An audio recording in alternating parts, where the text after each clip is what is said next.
Adam Thielen is back in the purple and gold. He is a Viking. He is scoring yet again. He returns to Minnesota, and the Vikings just added a major dose of reliability in their wide receiver room. The Panthers traded Thielen back to Minnesota for a 2026 conditional 7th-round pick and a 2027 5th-round pick. Or excuse me, the Vikings will receive Adam Thielen in those 2 picks that I mentioned, while the Panthers will get a 2026 5th-rounder and a 2027 4th-rounder. So really in everything, it's a 4th-round pick being sent to Carolina in exchange for Adam Thielen. The Vikings are going to rework his contract. The Panthers will actually not have to absorb any of his current deal to really facilitate the move. How much do you think this really impacts J.J. McCarthy's rookie season? Yeah, so AJ, I'll give you a few receivers. A few of my favorite receivers of all time. You got my Cooper Kupp, you got my Hunter Renfrow, you got my Adam Thielen. I believe in my white guys. I'll tell you, I need the talent at wide receiver because we don't see it often. But when we do get it, I appreciate it more than anything.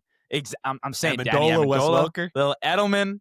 Patriots are famous for that. Let me not be disrespectful with the Hall of Famer Julian Edelman. I'm saying Efton Chisholm. There's a lot of guys. But besides that, Adam Thielen is a reliable guy, right? Obviously, he's getting up there in age, but even in Carolina for Bryce Young, he was a guy that he could rely on. And I think that's what he's going to be for J.J. McCarthy. Now, you got Addison suspended for the first 3 games of the season. You got J.J. with injury concerns. Bringing in a guy like Adam Thielen isn't the worst idea ever, especially when your receiver room is a little bit uncertain to start the season. You got Jalen Naylor, who's a baller. You got TJ Hawkinson, again, baller. But you don't really know exactly what it's going to look like for that week 1, week 2, week 3 stretch. Adam Thielen's going to be a security blanket for J.J. McCarthy to start the season. Addison's suspended for the first 3 games of the year.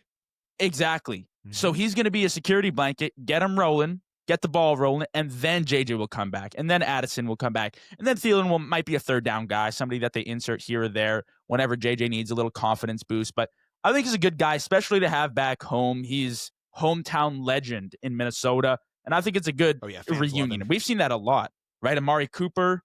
Who else? Brandon Cooks came back to the New Orleans Saints. Keenan Allen is back with the Chargers. Right? Yep. It's like the puzzle's going together. So I love it. You're bringing Adam Thielen home, and I think it'll be a good security blanket for JJ.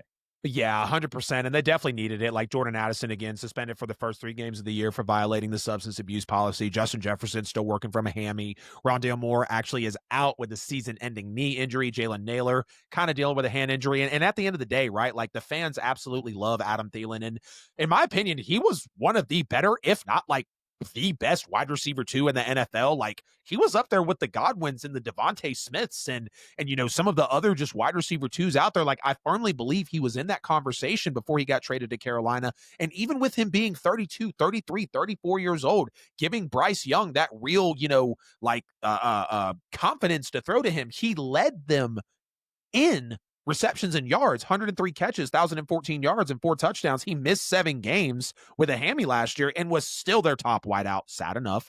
48 catches, 5 touchdowns, 615 yards. But people forget that Adam Thielen is still 3rd in franchise history in receptions for the Vikings, 5th in receiving yards, and 3rd in receiving touchdowns as a guy who played with Jettas for 3 years before he got released following the 2022 season at, 32 years old. And it's really just going to be able to help J.J. McCarthy in his first full season as a starter, because here are some great numbers to show you why Justin Jefferson and Adam Thielen are a top wide receiver duo in NFL history, asterisk, over a 3-year span. You look at them in the 3 years they played together, 535 catches, 7,200 yards almost, and 55 touchdowns. That is averaging between the 2 of them per season about 180 catches, 2,400 yards, and 18 tuds, or each of them going for about 90, 1,209, even though we know Jettas is pulling 60 to 65% of that weight, but that's okay because that's really how they gelled, right? Let's take a look at the best 3-year wide receiver stretches historically. Obviously at the top, we have Jerry Rice, who pulled most of the weight. Also his teammate John Taylor from 1989 to 91 totaled 451 receptions, a little over 7,000 yards, 70. Let me say that again. 70 touchdowns. Came out to about 16 yards per catch on total and about 15.5% touchdown to reception ratio. Nobody even comes closer to them on this list. DK Metcalf and Tyler Lockett between 2019 and 21, 471 catches, a little under 6,500 yards, 55 touchdowns. Came out to about 14 yards per catch and about 12% of that touchdown to catch ratio. At number 3 comes in Jettas and Adam Thielen from 2020 to 2022. I just mentioned it, 535 catches, 7,200 yards, and 55 touchdowns, which gives you about 13 yards per catch and about 10.3% on your touchdown to reception ratio. These guys are ahead of Marvin Harrison and Reggie Wayne. These guys are ahead of Julio Jones and Roddy White between 2011 and 2013, and Marvin Harrison and Reggie Wayne between 2001 and 2003. And I just think that really shows you, like, when you break it down into the numbers, J.J. McCarthy is throwing to a legendary NFL wide receiver duo. So if he does not come in the middle of that list that we just had for sophomore quarterbacks, or at least is a candidate for comeback player of the year, I just think, considering with what he's going to be given, with Kevin O'Connell being one of the better, offensive play callers in the league, I don't know how he really doesn't, succeed in this situation. Absolutely great, opportunity for JJ McCarthy. I mean, when I saw them bring back Adam Thielen, I was like, that's a smart move. Like, that's a very smart move. And I would have maybe traded a third and a fourth for him. You know what I mean? Like, I get he's older, but like and this is why, before we end the show, this is why I don't really talk about, like, oh, was he worth the money? Because somebody said this earlier when it was on Gil's Arena and Skip Bayless was talking about Micah's new deal. It wasn't Skip, but they were like, when it's your time to get paid, even if you're not the best, if the franchise wants you to be paid, they're going to pay you. Was Dak ever the best when he got paid $60 million and then the deal before that? No. Is Micah Parsons the best pass rusher in the NFL? No, but he got the top deal like it, right? Like, was Tua worth $50 million? No.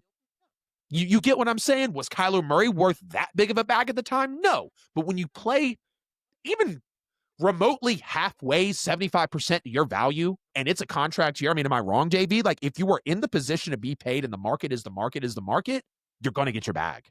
Wouldn't you think?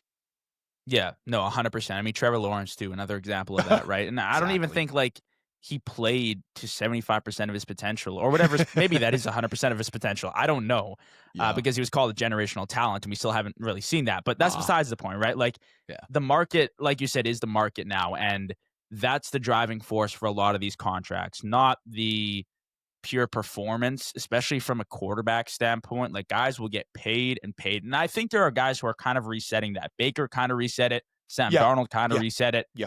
But you're still seeing those massive contracts come out from like half of what they should be getting paid. But it just happens because it's the market, right? You can't pass. Even Jordan Love, right? Back in the day, he won that one playoff game and they signed him to they gave him like a $55 deal. Yes. Crazy. Unreal, right? So again, it is the market, and you're going to get paid what the market's demanding at the end of the day. I mean, look at Micah, $47 million is unreal. 100%, man. 100%. Hey, it's AJL here. Appreciate you sticking to the end of the video here on YouTube. You could have chose any other show, but you chose my video, and for that, I'm very grateful. If you haven't already, please make sure to like and subscribe to the channel. Follow me on social media. Hit the bell on the channel so you never miss a post. Check me out on all social media platforms. Right here, you'll find a chance to subscribe to the show, a related video, and a playlist. See you guys in the next one.